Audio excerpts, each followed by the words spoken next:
Hallo zusammen. Willkommen zu diesem neuen Video. Ich schreibe euch heute, weil mein Kopf gleich explodiert. Ich weiß einfach nicht mehr, was ich tun soll. Ich kann nicht mehr schlafen. Ich kann nicht mehr klar denken. Mein Name ist Lina und ich befinde mich in einer sehr schwierigen Situation. Ich möchte meine Geschichte mit euch teilen, damit mir Leute in der gleichen Lage einen Rat geben können. Ich brauche wirklich eure Hilfe und weiß nicht mehr, was ich tun soll. Heute bin ich 36 Jahre alt. Mein Leben fühlt sich wie ein Albtraum an. Aber um meinen Schmerz richtig zu verstehen, muss ich am Anfang meiner Geschichte beginnen. Als ich 22 Jahre alt war, habe ich einen wunderbaren Mann auf einer Geburtstagsparty von gemeinsamen Freunden kennengelernt. Wir saßen zufällig am selben Tisch und haben den ganzen Abend miteinander gelacht und gesprochen. Es hat sofort zwischen uns gefunkt. Er war meine erste große Liebe und wir waren sehr glücklich zusammen. Aus dieser schönen Beziehung wurde ein wunderschöner kleiner Junge geboren. Es war der schönste Tag meines Lebens. Alles schien perfekt zu sein. Wir hatten Pläne, wir wollten eine starke Familie aufbauen und lange glücklich leben. Aber das Leben ist manchmal sehr grausam. Als unser Sohn erst 3 Jahre alt war, geschah die Tragödie. Sein Vater hatte einen schrecklichen Verkehrsunfall. Man hat mich im Notfall angerufen, aber es war schon zu spät. Er ist plötzlich gestorben, ohne dass ich mich von ihm verabschieden konnte. Von einem Tag auf den anderen wurde ich eine junge Witwe. Ich war ganz allein mit einem 3-jährigen Kind, das ich erziehen musste. Das waren extrem schwere Jahre. Ich musste um meinen Mann trauern und gleichzeitig stark für meinen Sohn bleiben. Jedes Mal, wenn ich ihn ansah, sah ich das Gesicht seines Vaters. Aber mein Sohn gab mir auch die Kraft, jeden Morgen aufzustehen. Er war mein kleiner Sonnenschein. Ich habe hart gearbeitet. Ich habe kleine Jobs gemacht, um seine Milch, seine Kleidung und seine Spielsachen zu kaufen. Ich habe ihm jeden Abend versprochen, bevor er einschlief, dass ich immer da sein würde, um ihn zu beschützen, egal was passiert. Jahrelang gab es nur uns beide, meinen Sohn und mich. Ein kleines, unbesiegbares Team. Einige Jahre nach dieser Tragödie schien das Leben mir endlich eine zweite Chance zu geben. Ich habe Mark an meinem Arbeitsplatz kennengelernt. Er war ein neuer Kunde und kam regelmäßig vorbei. Zwischen der Arbeit und der Erziehung meines 3-jährigen Kindes hatte ich kaum Zeit für ein Privatleben. Deshalb habe ich gar nicht damit gerechnet, jemanden zu treffen. Was mich sofort an ihm fasziniert hat, war seine Höflichkeit und sein warmes Lächeln. Am Anfang hatte ich trotzdem Angst. Wenn man eine Witwe mit einem kleinen Kind ist, zögert man immer, sein Herz wieder zu öffnen. Man fragt sich, ob ein anderer Mann das Kind eines anderen akzeptieren wird. Deshalb war ich vom ersten Tag an völlig ehrlich zu ihm.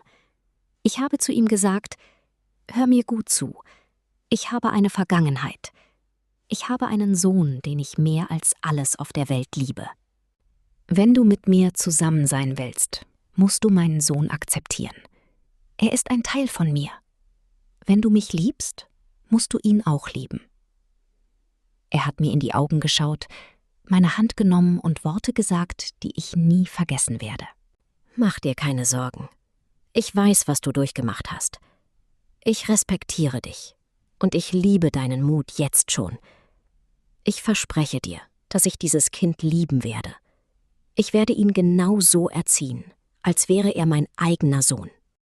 Diese Worte haben mein Herz berührt. Genau dieses Versprechen hat mich überzeugt, ihm zu vertrauen und ihn zu heiraten. Ich dachte mir, dass Gott endlich meine Tränen gesehen hatte und mir einen guten Mann schickte, der einem Kind Liebe geben konnte, das nicht sein eigenes Blut war. Unsere Hochzeit war einfach traumhaft. Wir haben im kleinen Kreis mit unseren engsten Verwandten und besten Freunden gefeiert. Die Atmosphäre war voller Liebe, Musik und Lachen. Als mein kleiner Sohn in einem niedlichen Anzug die Ringe gebracht hat, hatten fast alle Gäste Freudentränen in den Augen. Es war ein magischer Tag, an dem sich alles perfekt anfühlte. Am Anfang war alles wunderschön. Es war wie ein echtes Märchen. Mein Mann war lieb, aufmerksam und sehr präsent für meinen Sohn. Mein Sohn hat ihn auch schnell angenommen. Sehr schnell hat er angefangen, ihn Papa zu nennen. Wenn mein Sohn mitten in der Nacht mit hohem Fieber krank wurde, war mein Mann der Erste, der aufstand. Er lief zur Apotheke, er trug ihn auf den Armen bis ins Krankenhaus. Er hat sich wirklich um ihn gesorgt. Zu jedem Geburtstag und zu jedem Weihnachtsfest hat mein Mann es immer geschafft, ihm das schönste Geschenk zu kaufen. Er nahm ihn mit in den Park zum Spielen, er brachte ihm das Fahrradfahren bei. Wenn ich den beiden beim Spielen im Wohnzimmer zuschaute, hatte ich Tränen in den Augen. Ich dachte mir, danke Gott, meine Familie ist endlich komplett. In den ersten Jahren unserer Ehe waren wir eine vollkommen glückliche und vereinte Familie. Dann haben wir beschlossen, unsere Familie zu vergrößern. Mein Mann hat sich schon immer eine große Familie gewünscht, weil er selbst aus einer großen Familie stammt und seine Geschwister über alles liebt.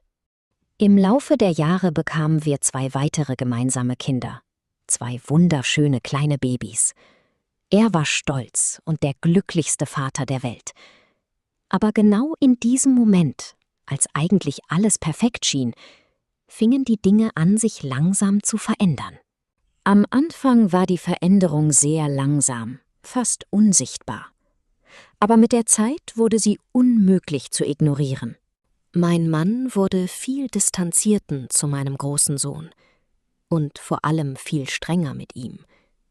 Wenn der Große vergaß, seine Schuhe aufzuräumen, schimpfte mein Mann minutenlang mit ihm. Aber wenn die beiden Kleinen ihre Spielsachen überall im Haus liegen ließen, lachte mein Mann und sagte, das sind doch nur Kinder, das ist normal. Wenn im Haus etwas angestellt wurde, war immer der Älteste schuld. Am Anfang habe ich versucht, Ausreden für meinen Mann zu finden. Ich dachte mir, er ist jetzt ein 12-jähriger Junge, er wächst heran.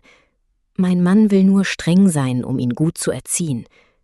Es ist normal, dass er mit dem Ältesten strenger ist als mit den Babys. Ich wollte die Realität nicht sehen. Ich wollte unser Familienglück so sehr beschützen, dass ich die Augen verschloss. Aber die Realität hat mich auf schreckliche Weise eingeholt. Eines Abends geschah eine Szene, und an diesem Tag öffneten sich meine Augen abrupt. Unser jüngster Sohn spielte Ball im Wohnzimmer, was im Haus verboten war. Ein zu fester Tritt und der Ball traf direkt den Fernseher. Der Fernseher fiel um und der Bildschirm zerbrach komplett. Einige Minuten später kam mein Mann von der Arbeit nach Hause. Er sah den kaputten Fernseher auf dem Boden. Er wurde sehr wütend. Er sah die Kinder an und fragte mit lauter Stimme, »Wer war das?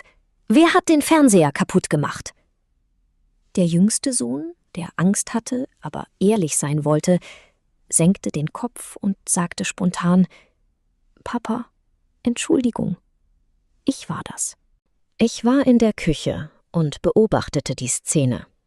Ich wartete darauf, dass mein Mann dem Kleinen erklärte, dass man im Haus nicht mit dem Ball spielt.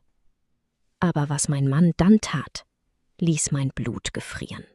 Er sah den Kleinen 3 Sekunden lang an. Sein Gesicht wurde weicher und er sagte sanft zu ihm, »Das macht nichts. Geh draußen spielen.« Dann drehte er sich sofort zu meinem 12-jährigen großen Sohn um. Sein Gesicht wurde kalt und voller Wut. Er zeigte mit dem Finger auf ihn und schrie ihn an. »Und du bist immer der schlechte Einfluss in diesem Haus. Wenn dein kleiner Bruder hier Ball spielt, dann nur, weil du kein gutes Vorbild bist. Das ist deine Schuld.« Mein großer Sohn stand einfach da, sagte nichts und hatte Tränen in den Augen. Er hatte diesen Ball nicht einmal berührt. An diesem Abend habe ich es verstanden. Ich habe verstanden, dass das Problem nicht die Erziehung war. Es war keine Frage von Disziplin. Die Wahrheit war viel dunkler. Mein Mann konnte meinen ersten Sohn nicht mehr ertragen. Mein Sohn war nicht mehr sein Kind. Er war in seinen Augen ein Fremder geworden. Eine Last. Ein Problem. Einige Wochen nach dieser Episode brach ein anderer Moment mein Mutterherz. Ich war allein in meinem Zimmer und faltete Wäsche. Mein großer Sohn kam leise herein. Er schloss die Tür hinter sich. Ich sah sofort, dass etwas nicht stimmte. Seine kleinen Schultern zitterten. Er kam zu mir, setzte sich aufs Bett und fing an, bitterlich zu weinen. Große Tränen liefen über seine Wangen. Er sah mich mit so traurigen und schmerzerfüllten Augen an. Er stellte mir diese einfache, aber so schwere Frage. »Mama, bitte sag mir, warum liebt Papa mich nicht mehr? Was habe ich falsch gemacht?« In genau diesem Moment spürte ich, wie mein Herz in 1000 Teile zerbrach. Was wollt ihr einem 12-jährigen Kind antworten, das euch diese Frage stellt? Wie soll man ihm erklären, dass der Mann, den er jahrelang Papa genannt hat, der Mann, der ihn ins Krankenhaus getragen hat, ihn heute wie eine überflüssige Person im Haus ansieht? Ich habe ihn ganz fest in die Arme genommen. Ich habe ihn an mich gedrückt. Ich habe mit ihm geweint. Ich habe zu ihm gesagt: »Nein, mein Schatz, du hast gar nichts falsch gemacht. Du bist ein wunderbarer Junge. Es ist nur so, dass die Erwachsenen manchmal Sorgen im Kopf haben. Ich liebe dich von ganzem Herzen. Vergiss das nie.« Aber tief in mir wusste ich, dass meine Worte nicht mehr reichten, um seinen Schmerz zu löschen. Mein Sohn spürte die Ablehnung jeden Tag, bei jeder Mahlzeit, bei jedem Blick meines Mannes. In den letzten Monaten hat sich die Situation noch weiter verschlechtert. Mein Mann hat angefangen, einen Druck auf mich auszuüben.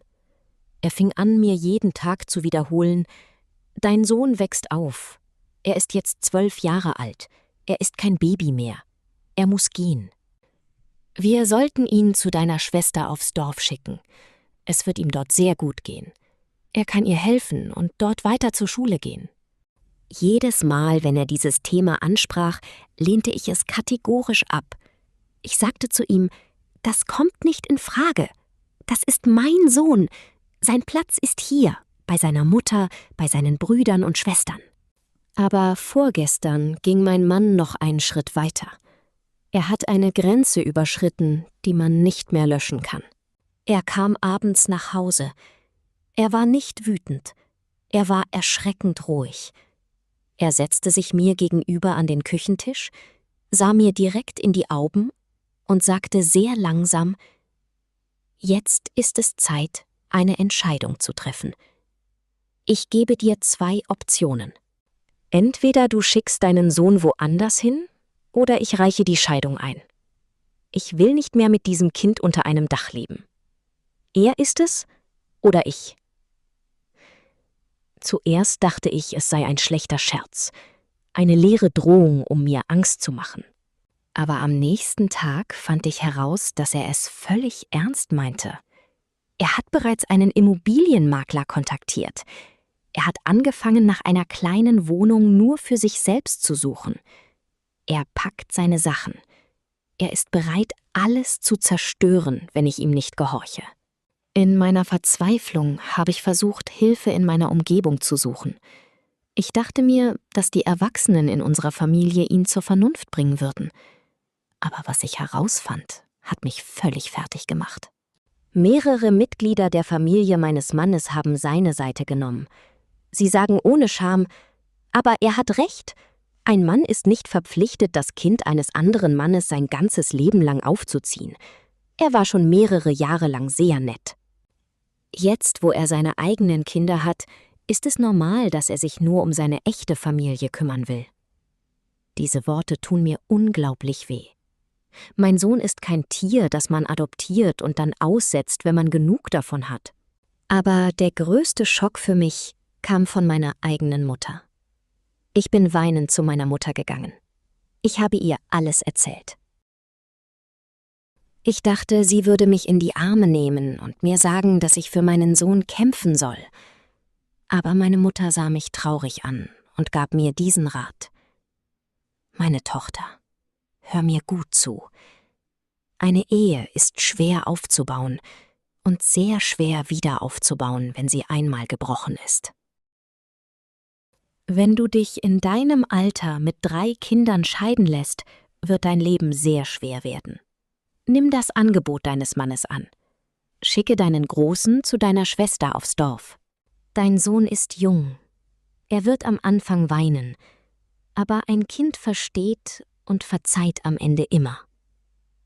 Denke an dein Zuhause und an deine 2 Kleinsten. Als meine eigene Mutter mir das sagte, spürte ich, wie die ganze Welt um mich herum zusammenbrach. Selbst die Menschen, die mich beschützen sollten, verlangen von mir, mein erstes Kind aufzugeben. Heute verbringe ich meine Nächte damit zu weinen. Ich schlafe nicht mehr. Ich esse fast nichts mehr. Ich stehe vor einer unmöglichen Entscheidung. Einer Entscheidung, die keine Mutter auf dieser Erde jemals treffen müssen sollte. Wenn ich mich für meinen Sohn entscheide, mein Mann wird mich verlassen. Unser Zuhause wird zerbrechen. Meine 2 jüngsten Kinder werden fern von ihrem Vater aufwachsen, in einer getrennten Familie. Finanziell wird das Leben ein täglicher Kampf werden. Wenn ich mich für meinen Mann entscheide, ich muss meinen 12-jährigen Sohn wegschicken, damit er fern von mir lebt. Ich muss ihm sagen, dass er keinen Platz mehr zu Hause hat. Ich denke jeden Tag nach und frage mich immer wieder, warum? Warum will mein Mann meinen Sohn plötzlich nicht mehr? Was ist wirklich passiert? Habe ich etwas falsch gemacht? Ist es meine Schuld? Wenn ich ihn danach frage, will er nicht darüber sprechen und schweigt einfach. Ich verstehe das alles überhaupt nicht. Was ist sein Verbrechen? Was ist sein Fehler? Sein einziger Fehler ist, dass er geboren wurde, bevor ich meinen jetzigen Mann kennengelernt habe. Sein einziger Fehler ist, dass sein Papa zu früh gestorben ist. Wenn ich akzeptiere, meinen Sohn wegzuschicken, wie werde ich ihm je wieder in die Augen schauen können? Wie werde ich ihn in die Arme schließen können, ohne mich für mich selbst zu schämen? Ich habe solche Angst, dass er mich für den Rest seines Lebens hassen wird. Ich habe Angst, dass er denkt, seine eigene Mutter hat ihn weggeworfen, um einen Mann zu behalten. Ich bin völlig verloren. Mein Herz ist in 2 Hälften gerissen. Wenn ihr an meiner Stelle wärt, was würdet ihr tun? Kann eine Mutter ihrem eigenen Kind wirklich noch in die Augen schauen, nachdem sie eine solche Entscheidung akzeptiert hat? Ich schreibe diese Zeilen mit Tränen in den Augen und einem schweren Herzen. Ich fühle mich völlig hilflos und weiß wirklich nicht mehr weiter. Bitte helft mir. Was würdet ihr an meiner Stelle tun? Ich werde jeden eurer Kommentare aufmerksam lesen. Danke für eure Hilfe.